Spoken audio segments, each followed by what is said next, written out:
Assalamualaikum warahmatullahi wabarakatuh. Terima kasih kepada semuanya yang telah mengeklik video ini. So, welcome buat yang nonton live ataupun yang nonton replay. Kita ucapkan terima kasih kepada yang terhormat Bapak Hari Gunawan Eskom Mkom sebagai dosen pengampu pada kuliah ini. Pertama-tama perkenalkan, saya Verlo sebagai moderator pada agenda diskusi kali ini.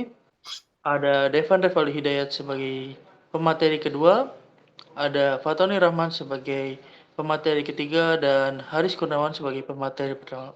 Pada kali ini kita membawakan perancangan proyek sistem informasi akademik MAN 1 Kota Cirebon. Next, isi pembahasan pada kali ini. Yang pertama ada pendahuluan, yang kedua ada ruang lingkup yang kita arah, yang ketiga tujuan, keempat pengguna sistem, kelima waterfall, keenam jadwal pelaksanaan, ketujuh tim pengembang, kedelapan anggaran, dan kesembilan kesimpulan. Baik, kepada Haris Kurniawan sebagai pemateri pertama, waktu dan tempat dipersilahkan untuk melakukan presentasinya. Oke, terima kasih Mas Fairullah. Yang pertama ada pendahuluan. Objek yang kita ambil untuk perancangan proyek sistem informasi ini adalah pada MAN 1 Cirebon. MAN 1 Cirebon adalah salah satu sekolah yang belum memiliki sistem informasi yang terkomputerisasi. Sehingga untuk mendapatkan informasi orang tua dan siswa harus datang ke sekolah.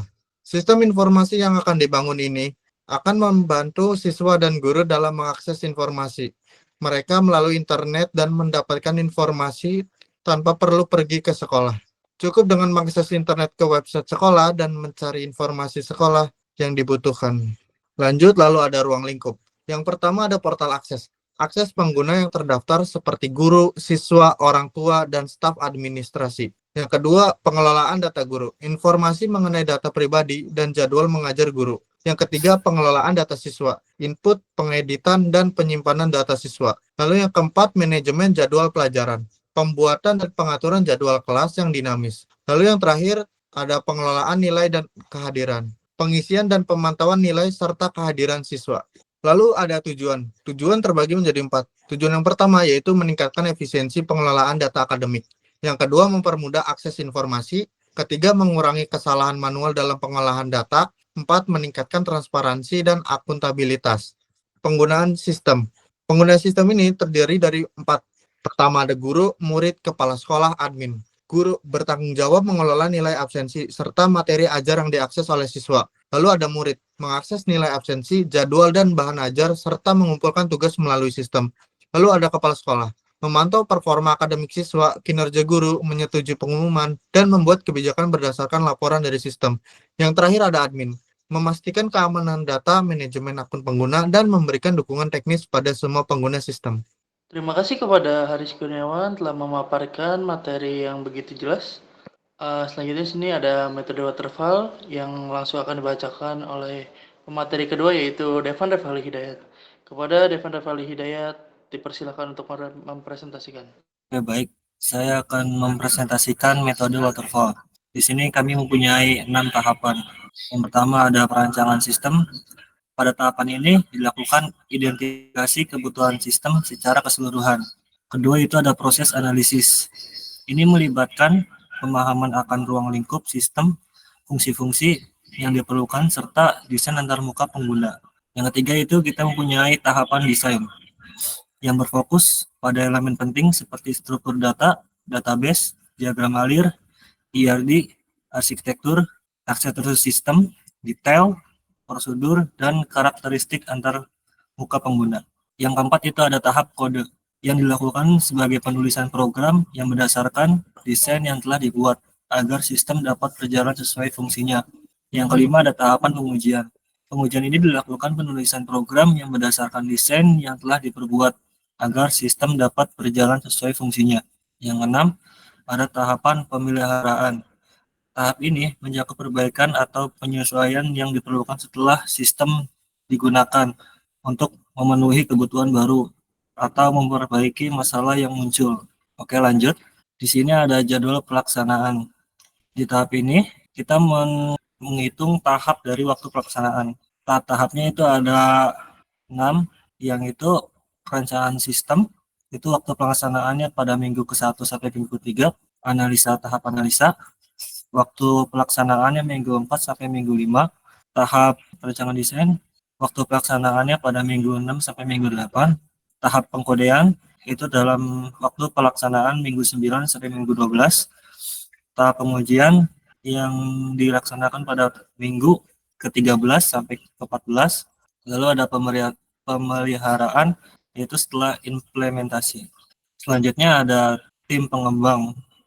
Di sini ada tim pengembang yang berisikan 4 orang, yaitu satu analisa yang bernama Fatami Rahman, kedua ada desain sistem yang bernama Ferullah, ketiga ada programmer yaitu Haris Kurniawan, dan saya sendiri sebagai penguji. Lalu ada anggaran pengembangan sistem. Di sini ada jenis anggaran, biaya anggaran, dan keterangan anggaran. Di sini ada 5 jenis anggaran yang beserta biaya dan keterangan anggarannya. Pertama, kita ada analisis kebutuhan. Dengan biaya anggaran 7.500.000, dengan keterangan menyusun kebutuhan fungsional dan fungsional sistem, melakukan wawancara dengan pihak sekolah, guru, dan staf administrasi. Kedua, ada anggaran desain sistem. Biayanya itu ada 10.500.000. Ini untuk keterangannya membuat diagram alir data, model IRD, dan skema database untuk merancang wireframe dan UI untuk pengguna, mencakup siswa, guru, staf administrasi, dan orang tua.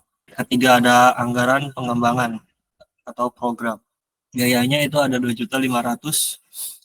Keterangannya itu pengembangan fitur utama sistem seperti manajemen data siswa, absensi, nilai, jadwal, pelajaran, komunikasi orang tua guru ya, dan modul administrasi. Keempat, ada anggaran pengujian dan debugging. Di sini memakan biaya 4.500.000 untuk pengujian modul satu persatu, unit testing, pengujian integrasi, dan pengujian akhir untuk memastikan semua fitur berjalan dengan baik. Lalu ada anggaran implementasi dengan biaya 6 juta. Ini untuk instalasi sistem di server, pengaturan akses pengguna, dan peluncuran tahap awal. Lalu kalau di total semua biaya anggarannya akan bernilai 51 juta. Terima kasih kepada Devan Revali Hidayat telah memaparkan materi yang begitu rinci yang akan diperinci lagi oleh Fatorene Rahman sebagai pemateri ketiga. Kepada Fatorene Rahman, kami mempersilahkan untuk mempresentasi pada materi yang terakhir kali ini. Baik, saya akan melanjutkan presentasi dari Mas Devan. Dan berikutnya saya akan mempresentasikan anggaran infrastruktur teknologi. Di sini ada 4 jenis anggaran. Yang pertama adalah server hosting. Tahun pertama dengan biaya anggaran sekitar 300.000 kali 12 sama dengan 3.600.000. Dengan keterangan penggunaan anggaran penyewaan server, cloud atau hosting yang mendukung sistem informasi. Yang kedua, domain. Tahun pertama biaya anggaran sekitar 250.000. Keterangan penggunaan anggaran pembelian domain sekolah untuk website MAN1 Cirebon. Yang ketiga, perangkat lunak open source dengan biaya anggaran 350.000. Keterangan penggunaan anggaran menggunakan perangkat lunak open source seperti PHP, MySQL untuk backend, framework, frontend, dan perangkat lunak pendukung lainnya. Yang keempat, perangkat keras dengan anggaran 9 juta rupiah dengan keterangan penggunaan anggaran penggandaan komputer atau PC untuk administrasi sistem oleh staf admin dengan semua subtotal bersekitar 15.700.000 rupiah. Next.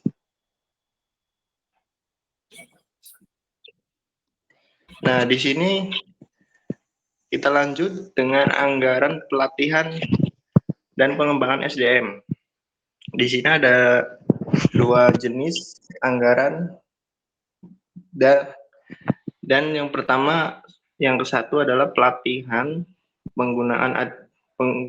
pelatihan pengguna atau admin dan guru dengan biaya anggaran sekitar 6 juta ribu rupiah dan keterangan penggunaan anggaran pelatihan untuk admin sekolah, guru, dan staf lainnya dalam mengoperasikan dan mengelola sistem informasi. Yang kedua, bahan ajar dan manual penggunaan dengan biaya anggaran Rp1.500.000 dengan keterangan penggunaan anggaran pembuatan bahan ajar dan buku panduan untuk mempermudah penggunaan sistem atau buku manual tentang sistem dengan subtotal sekitaran Rp7.500.000. Next. Berikutnya adalah anggaran biaya operasional bulanan. Ada 4 jenis anggaran. Yang pertama, maintenance sistem, bisa juga disebut bulanan. Biaya anggaran sekitar Rp1.500.000 dikali 12 sama dengan Rp18 juta dengan keterangan penggunaan anggaran pemeliharaan sistem untuk memastikan